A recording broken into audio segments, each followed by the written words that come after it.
Back డోర్‌లో జాబొస్తే job ఉంటుందా? పోతుందా? దీని గురించి ఇప్పుడు ఖచ్చితంగా మనం డిస్కస్ చేసుకోవాలి. ఎందుకంటే వెరీ రీసెంట్‌గా బ్యాక్ డోర్‌లో నేను జాబ్ తెచ్చుకున్నాను. లేతే బ్యాక్ డోర్‌లో సో అండ్ సో ఇలా తెచ్చుకోవాలనుకుంటున్నాను. అంటే సో అండ్ సో వాళ్ళు ఇంత కడితే నాకు ఈ విధంగా ప్రాసెస్ ఉంది.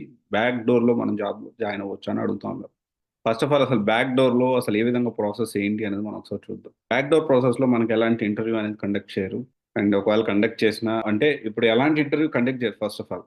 అఫీషియల్‌గా ఎలాంటి ఇంటర్వ్యూ ఉండదు. అండ్ ఇంకోటొచ్చేసి డైరెక్ట్‌గా మీకు ఆఫర్ లెటర్ అనేది రిలీజ్ అయిపోతది. చాలా మంది ఇక్కడ ఒక క్లారిటీ అనేది తెచ్చుకోవాలి. బ్యాక్ డోర్‌లో జాయిన్ అయితే జాబు ఖచ్చితంగా వెళ్ళిపోతుంది, పోతుంది. జాబ్ మీదైతే క్లారిటీ. అది ఎవరు ఇప్పించినా గాని బ్యాక్ డోర్‌లో మీరు జాబ్ తెచ్చుకున్నారంటే బీ ప్రిపేర్ దట్ ఎప్పుడైనా మీ జాబ్ అనేది పోవచ్చు.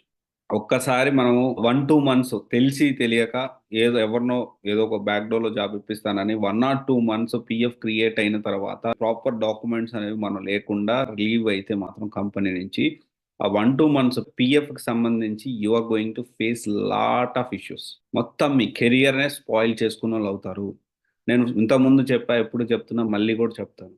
బ్యాక్ డోర్‌లో జాబ్‌లో వద్దు. అది ఎవరు ఇప్పించినా గాని బ్యాక్ డోర్ జాబ్‌లో జాయిన్ అవ్వద్దు. మీరు బ్యాక్ డోర్ జాబ్‌లో జాయిన్ అయితే ఎప్పుడైనా మీ ఉద్యోగం పోవచ్చు. ఇదైతే క్లారిటీ. కంపెనీస్ ఇంతకు ముందులాగా లేవు. బీజీవీ చాలా స్ట్రిక్ట్‌గా జరుగుతా ఉంది. ఓన్లీ పేరోల్ కంపెనీస్ లేకపోతే థర్డ్ పార్టీ కంపెనీస్ మాత్రం కొంచెం ఏంటి అంటే వాళ్ళ స్కిల్ ఉంటే చాలు. కొంత డాక్యుమెంట్స్ లేకపోయినా పర్వాలేదు. మాకు మంచిగా వర్క్ చేసి పెడితే చాలు అనే కంపెనీస్ చాలా తక్కువున్నాయి. ఇది మీరు క్లారిటీగా అర్థం జేసుకోవాలి. అలా కాకుండా తొందరపడి అక్కడ, ఇక్కడ ఉరుకులాడొద్దు. ఓకే. ఇదొకసారి ఆలోచించండి. తొందరపడొద్దు. మీరు బ్యాక్ డోర్‌లో జాబ్‌లో జాయిన్ అయితే ఎప్పుడైనా మీ ఉద్యోగం పోతుంది. ఇదైతే క్లారిటీ. 100% మీ జాబ్ గ్యారంటీ లేదు.